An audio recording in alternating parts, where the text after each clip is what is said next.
Good afternoon, good morning, good evening, whatever time zone it is, wherever you're in the world. It is your Lore Saviour, and today we are talking about professional games mastering, where people run TTRPGs for people like yourself, but they gain a little bit of wonga at the end of the endeavour, which, for some bizarre reason, it's a very controversial one. And I think it is not necessary, in my totally humble opinion. This came about through a conversation I was sort of a part of on a Discord server that I am a part of this morning on the 8th of April 2025 in the year of our Lord Talos, when I saw this individual, whose name I'm only going to censor because I don't want to stir up too much drama because it's being dealt with now, left these comments. And I don't think I agree at all with what they're presenting here, because if you think about it, what they've actually just described is fucking slavery. And if they think that people 100% of the time should receive no compensation for the hard work they put in, that makes you a very problematic individual. Again, in my totally humble opinion. Now, that also addresses the main focus of this video. In most circumstances, most games masters don't expect any form of financial compensation, because you're just running it for friends or running it in a group with other like-minded jolly chuckle fucks. But sometimes a bit of extra goes a little extra way. Because I think we can all agree, in any tabletop role-playing group, the one who puts in the most work is a games master. Like, they will help plan the session, they'll tell you the sort of character they want to make, they'll oversee any troubles or concerns everybody that they have, which in a sense makes them act as a sort of, like, makeshift counsellor for people, a mediator of rules and disputes. Like, and if they want to run things publicly for people, they put together adverts, get pictures, whatnot, put together all the relevant bits and bobs that you'll need on your virtual tabletop games, organise music. Like, there was a lot of organisation and planning, overseeing, and that's even just before we talk about fucking running the games for people. So, to say that the games master shouldn't deserve some form of credit for that, I think is rather shitty, even if it's just a simple thanks for the game, you did an awesome job, or I don't know, you all fucking buy him a gift or pizza or something, I don't fucking know. But, you know, I just think it's a bit weird to say that games masters shouldn't deserve any pay. I mean, if you're good at what you do and you can make a bit of money off of your craft, that's great. I mean, you could argue that usually unpaid labour also counts music, art, reading, teaching, lecturing. Like, there's so many different fields and crafts that you could shove in there that we begin to stretch the definition of what's considered as unpaid labour, and also really hone down of, mate, you're taking the piss, in my totally biased opinion. I don't know why people say that, because all opinions are laid with some level of bias. But anywho, so yeah, I'm very much in the camp that games masters can and should, if they want to, pursue it as a means of financial income. Now, do I think that games masters can make a living off of it? No. But also yes. Because I see people who say, oh, I run games professionally for a career, but I've only encountered one or two individuals who only do games mastering. The vast majority of people I know that do professional games mastering have a job, or they do other forms of content creation, like the other sources of income to supplement the running of the games, or they have a partner that, well, let's be honest, brings in more or not as bad as that particular form of income. Because like any form of freelancing, because that's what this would be, it's a bit hit or miss, and then it's trying to work out how much it is that you can, you know, get away earning. Like, as someone who's done a fair amount of it themselves, well, I say a fair amount, it's only been a little bit here and there, I've charged as low as 15 smackers, and I've charged as much as 40 smackers. And I don't think anybody who has signed up for those games have ever thought that I am stealing from them, that it's a form of theft. Like, you sign up on StartPlaying, which is when I've done these things, and how a lot of these people run these games these days, and you choose to sign up. Like, you don't choose. It's not like, oh no, I've just been robbed of 20 quid of this game that I wanted to play in. Or I didn't even want to play this game, I just turned up and just had a jolly good time. You know, it's all a bit silly, I think. So Lore, why have you done a bit of professional games mastering, you may be wondering? Well, because I wanted to see if I could do it, to be honest. It would also help me to apply a certain degree of pressure to actually get these games out the fucking door, you know? I was first made aware of the idea, like the autumn-ish period of 2020, when I had a bunch of people on my Discord server message me, wanting to run them a game of Victorian Age Vampire. I touched upon this very briefly in my review of Victorian Age Vampire, which you can go and check out in a card that's going to appear in the corner right about now. That game never happened, but they were willing to pay me $50 per head, and I thought, holy shit, that's quite a bit of money. And at that point, I hadn't even run a fucking game. So they had some trust and faith in what I do to put out a really good experience. And it wouldn't be until much later that I would do a very little amount of this. And the players who I did this had a fun time. And I started off pretty low, which is like the $15 to $20 mark, which I don't know what that converts into pounds. And then I did another bit that was a bit more, etc. and so forth. And I haven't done it in a while for a whole variety of mental health reasons, actually. But people were willing to do that for me because I'm able to put out such a top-notch experience. And I think if anybody else can do that, I think they should totally go for it. And of course, there are different ways of doing this. You don't have to use StartPlaying.games. A fair amount of people set up Patreons. I know Matthew Dawkins, the Gentleman Gamer, regularly advertises his Patreon, and a bonus of that you get to be in games of his. And he's very recently started doing recaps on his YouTube channel about these sorts of games. Like he's done a recap for They Come From Classify, there's one from Curseborn, one from Godlike. I'm pretty sure he's done others, but those are the ones at the top of my mind at the moment. And I think that's pretty cool, you know, just hearing about these sort of experiences and knowing that people are paying for something that they enjoy doing. And a benefit for a player, actually, if you want to try and play a game, you could probably find someone who's willing to, providing you put in a bit of money for it, you can play it. Because generally speaking, you will have people who won't fuck about in games. You won't likely to find any asshats in the game because they're putting in money to play the game. So you can guarantee almost that people will turn up and they will have a fun time and they just won't fuck about. Generally speaking, I'm saying that because I don't want to say, oh, 100% of the time and then something bad happens to you and you have a go at me because you feel that you've wasted your money. Of course, things can happen, delays, family emergencies, and people can just be a dick. So take that with a pinch of salt. But from my experiences and conversations that I've been a part of and overseen, that is generally a positive for people who want to pay to play these tabletop games.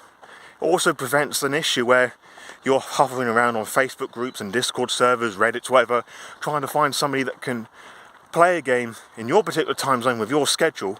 Well, congratulations, something like StartPlaying.games allows you to find all of those things for you that work well for you. And this isn't a sponsored video or anything, it's just a perk of the site. And it's what I've used before, although I will say that site has a weird fetish for changing its fucking layout every 5 fucking seconds. And it's not perfect by any means, but it's a really cool little tool that Games Masters can use to facilitate all that bit of organising, which just removes a lot of stress off one's shoulders. Similar comments can be said for Games Masters, like if you want to run a particular game, but in your particular social network you can't find people that are interested in playing a particular game, put an ad out for somewhere like StartPlaying.games and you are able to get some players usually, which does present the risk element of it. If it's a very obscure game, you may not get a lot of people to join, but it also means you still have to do a lot of the advertising as well to make people aware of it, which sort of almost negates what I just said a moment ago. But you can also guarantee that you're not going to get any dickhead players, although I do have the frustration where I have players sign up and I want them to join a specific Discord server, and then I have to poke them 100 times, yo, dude, join the fucking Discord, this is how we're playing the game. But that's a very minor thing in the realm of things that can go wrong with running games, as I think. So there are lots of perks for, paying a games master, to play a tabletop role-playing game. And it's only theft if you're in a poor situation where you sign up for a thing and you don't get the experience that you had hoped for. Maybe you could argue that it was theft. It was clearly that the games master was a right old shithead or didn't know what they were doing, then you could argue that it's theft. But you know what? A lot of the time these sites allow people to get their money back. So, even so, you can get back the money that you so rightly lost or had stolen from them. So it's not like games masters are running around stealing money from people. These are all fairly legitimate ways to gain such money, in my opinion, So I think we should just apply our brain cells a bit more, ladles and jelly spoons, and say that paid games master work is not theft. You willingly put in money for it. Now, if you don't want to do that, that's absolutely fine. You don't have to. But if you just think, again, the amount of work that people that put into delivering a cool experience, and some people may go the extra mile with all the technical doodads and what bits, and also some people may just be semi-professional voice actors or actors in general, and they go the extra mile to make things seem as really authentic or cinematic. Now granted, when I run games, I do very little of that, because I don't have the skills for it, and I don't have the patience for all the tech-related shit. Which, by the way, some of which costs money as well, so you pay for that as well, rather than just the gaming experience. But I know what I deliver is very authentic, very frightening, because I do horror stuff, and people have a jolly good time with that. So there's so many different benefits and perks to it that you can find with a games master that fits your style playing, your time zones, and all the rest of it already. And if we start talking about actors, we need to talk about actual players for a moment. If you think about the ones that Chaosium, D&D, Wizards of the Coast rather, Critical Role, ones that World of Darkness does, or any of the really large ones that are out there, Red Moon Role Playing, let's do another one there, just to bring an indie into that, of course. Do you think that those people do their stuff for free? They put on music, costumes, design, sound effects, all these really high-end stuff in the realms of tabletop role-playing stuff. Dimension 20, there's another one. That had a fucking sellout show at Madison Square fucking Garden. Do you think they don't get paid for what they're doing? But Lore, they're actors, they're putting on a show, they're entertaining people. Yes. So is every fucking chucklefuck who puts an actual play on YouTube, Twitch, or any other form of podcast format. There's a whole range of spectrum of people putting out their craft and their stories and all the rest of it for people to enjoy. And there's sponsorships and patrons and all hosts of different ways people can make a bit of money from that. But no, it has to be limited only by the fact of your enjoyment. You should never ever give your money to them, apparently, which I think is just really shit. Now, if you can't, that's absolutely fine. Times are hard and all of that. No, I'm not wrapping up the video. But to say that we should treat these things as free unpaid labour just because that's what people have done for most of the time, well, people go to conventions and have random fucking strangers play games. They get fucking paid to do what they do too. You have to pay to play these games, So I think it's just a bit fucking silly that we just paint all of this as the same brush. So it's not really all that different that you're paying for one person whose credentials you're able to search up and give them the money that they are asking for. So you can have a tabletop role-playing game experience that's tailored to your times and all the rest of it. So I do think that comes under that as well, because it's professional work, because people are putting on a show, entertaining themselves, each other, and in the case of actual plays, an audience. And the Games Master just does the same thing as well. They are, to some degree, putting on some semblance of a show, even if they're acting as the stage, the props and the NPCs, and the players are its audience and the main characters. To separate those things, I think, is just a wee bit silly, and I don't think we should be treating people so badly if they want to have the money for it. And again, you don't have to sign up for anything that you don't want to. You're a big girl or boy or whatever fucking gender you are or not. You don't have to do anything that you don't want to. If you're just happy playing the game with some people online for free, and a Games Master is willing to give up their time for free, then all the power to you and everyone else involved. Otherwise, just give a bit of money towards them, because that's what you fucking paid for, Come on people, let's apply our brain cells. So my dear viewers, if you are watching this video and you thinking, you know, I could make a good stab at running games for money, go and fucking do it. I strongly encourage you to do that, but have some really fucking realistic expectations in mind. I don't think that you're going to be swimming in the riches with it unless you deliver the highest Dungeons and Dragons experience, which, I don't know, you may be able to do, but it's highly unlikely. Let's just be a bit realistic about that. But if you don't like my negative attitude regarding that, prove me wrong. And I'm not trying to be like antagonistic or trying to put you off. Genuinely, prove me wrong. I wouldn't be here actually if I didn't have a lecturer at college, as much of a fucking dickhead I thought he was, for him on the first day of my time at college to say that you are probably going to fail. Not to me, but he did to the whole fucking class. As I applied myself a bit more, and again, I'm not swimming in my own riches, unfortunately, but I have found some definition of success, and that's really important. That whatever fucking profession that you're in, you have to work out what success means to you and what you have to do to go and do that. So, if you want to run games professionally, do that and challenge everybody else who says that you can't or shouldn't do something. And for players, if you want to run a game but you can't find anybody to play with, find a site like StartPlaying.games and find some awesome people to play with and support the person who's running it, because they put in a lot of fucking effort to supply you with that game. And even in a more casual setting, just thank your games master or give them some form of compensation somehow. They don't have to be money, it could be a little gift, a bit of artwork, but make them feel special, because they are. Do you run games professionally? If so, what are they? How long have you been doing it? How much money do you make? Why do you charge that much? Let me know all this fun stuff in the comments below. It may help somebody out to know how to price what they do and give them a bit of a confidence boost to doing this sort of thing, because I think we need more people to do this. You know, just to put other people down to say that you can't do this, you know? That's sort of the spiteful attitude I'm going with here, but hey, spite is a very fucking powerful motivator, as I just fucking talked about a moment ago. I did what I did out of spite, but I think we should go with a bit more positive attitude, really. Like, let's try and inspire people who are on the fence about doing games professionally. Give them the courage and the support that they may well need to, you know, get it fucking going, you know? Let's talk about all these positive things in the comments below. Now, if you don't like that, and if you feel really angry and bitter about it, maybe just don't leave a comment.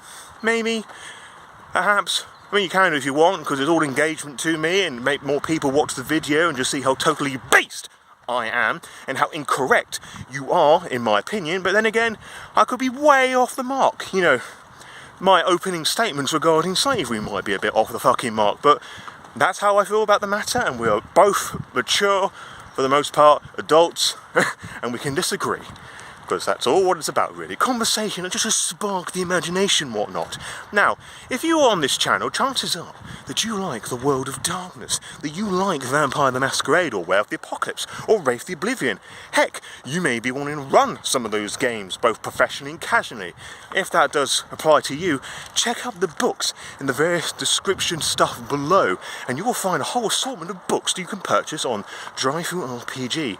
Now, if you purchase them with those specific links, I get some of the money back, because I'm an affiliate on DriveThruRPG, and it helps to support the channel the best way, I think, so I can provide more content like this and run more games for you, both casually and professionally, which is an awesome thing, really. You get books, I get money, and I'm able to provide all this cool stuff for you, and you get that stuff for free. Well, the content on this channel for free, at least. But if you can't do that because times are hard and all of that, I truly understand that. You don't have to buy those specific books. You can buy any sort of book with the special affiliate code in the description below. Copy and paste that into the URL before adding it to your cart, and it helps the channel out all the way, which is absolutely based pog as shit. Now, if you can't do any of that, what you can do definitely instead is like the video, subscribe to the Lore by Night channel, and share this video with any and everyone who would love what I do. And I'll see you on the next episode, upload thing, whatever that may well be for you. And until next time, farewell.